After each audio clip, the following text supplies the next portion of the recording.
আপনি মাটির মানুষ, আপনাকে খুঁজতে খুঁজতে মাঠেই পেয়ে গেলাম। কি করছিলেন এখানে ভাইয়া? আসলে মাঠেই তো থাকি। ওই যে চারাগুলো লাগাইছি দেখতে আসছিলাম, জানতে আসে বলতে আসে, ওদেরকে কিছু জানাই কিসের বোঝাই। চারা ভাই? এটা অনেক ছোট ছোট চারা দেখছি। এগুলো কিসের চারা? ডালিয়া ফুলের চারা। ডালিয়া ফুলের চারা। জি, জি। আচ্ছা। আর কি কি গাছ আছে ভাই? আর আমার কি কি গাছ আছে? চন্দ্রমল্লিকা আছে। চন্দ্রমল্লিকা। আচ্ছা। এবং গাঁদা ফুলের রেণু চারা বিক্রি করি। মানে আমার এলাকায় যত কৃষক আছে আমি তাদের রেণু চারাটাই দিই, এবং চন্দ্রমল্লিকাটার যে রেণু চারা সেটা আমি সারা বাংলাদেশেই প্রায় সাপ্লাই করি। অনেক নার্সারিতে আমার চারাগুলো যায়। কেমন লাগে ভাই এই যে সব সময় মাটির সাথে মাঠের সাথে কাজ করা? ফুল দেখলে তো মানুষের মন এমনিতেই ভালো হয়ে যায়। আপনার দিন কেমন যায় আসলে ফুলের সাথে, যে সব সময় আপনি ফুলের সাথে থাকেন? আসলে এক সময় কিন্তু আমরা সকলে, আমার আব্বা দিয়ে এরা কিন্তু ধান পাটে চাষ করতো। তো আমাদের এখানে যে আমাদের এক চাচা ছিলেন শেরালি সর্দার, 1982 সালে উনি সর্বপ্রথম, আপনি যে জমিতে দাঁড়ায় আছেন এই জমিতে রজনীগন্ধা দিয়ে বাংলাদেশে বাণিজ্যিকভাবে ফুলের চাষ শুরু হয়। আচ্ছা।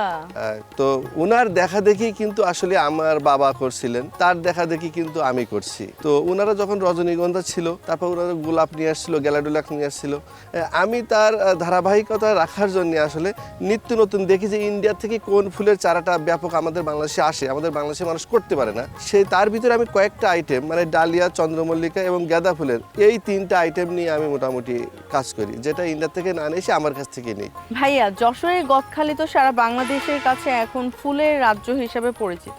আপনি একটু আমাকে বলবেন যে আপনার এখানে কৃষকেরা কোন কোন ফুল এবং কি কি জাতের ফুল চাষ করে?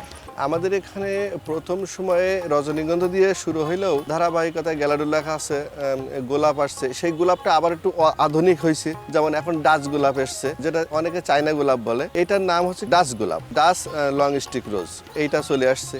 তারপরে আসছে গ্যালাডোলাক্স, ছিল লালটা, এখন অনেকটা ভেরিয়ার আসছে, যেমন 14 থেকে 15টা গ্যালাডোলাক্সের কালার আসছে। তারপর জিপসোফোলা আসছে, তারপর সলিডাগন যেটাকে বলা হয় রড স্টিক, সেটা আসছে। গাঁদা ফুল আসছে, গাঁদা ফুলের ভেরিয়ার আসছে। লিলিয়াম আসছে, চন্দ্রমল্লিকা আসছে, যেটা আমরা মাম ফুল বলি অনেকে, এই মাম ফুলের ভ্যারাইটি আসছে।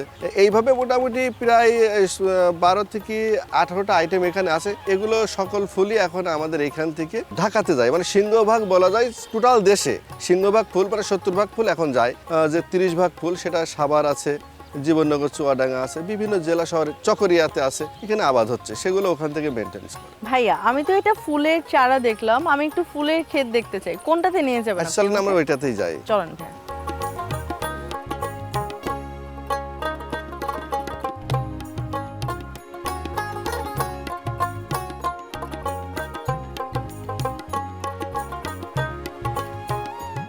ভাইয়া, এটা খুব সুন্দর লাগছে দেখতে। আপনি একটু এটা সম্পর্কে আমাকে একটু বলবেন, এটা কি ফুল?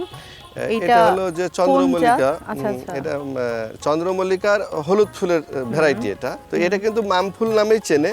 তো এইটা ফুল কেটে কেটে এটা বয়স হয়ে গেছে, তার মানে এটা এখন বাদ হয়ে গেছে আর কি। নতুন জমি অন্য জায়গায় আছে। বাংলাদেশে এই ফুলটা কবে থেকে চাষ করা এইটা হয়? ফুলটা মানে খুব বেশি দিন হয়নি, 7-8 বছর এই ফুলটা আমাদের এখানে ভালো চলছে। এর আগে কিন্তু চায়না বা ইন্ডিয়া থেকে আসতো। যদি আমি একটু জানতে চাই আপনার কাছে, যে নতুন যারা কৃষি উদ্যোক্তা আছে, জি, হ্যাঁ, জি।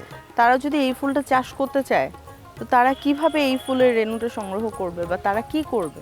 আমার সাথে যোগাযোগ করলে আমি ওনাদেরকে এই জাত দিয়ে দেবো। আচ্ছা, এবং আচ্ছা। ইতিমধ্যে তো আমি দেই, সারা বাংলাদেশে কম বেশি দিই। এই তো 2-4 দিন আগেও ময়মনসিংহ, গাজীপুর, চৌরাস্তা ওইখানে ওরা নিল আর কি, কোনাবাড়ি, এরা নিয়ে গেল চাষের জন্য।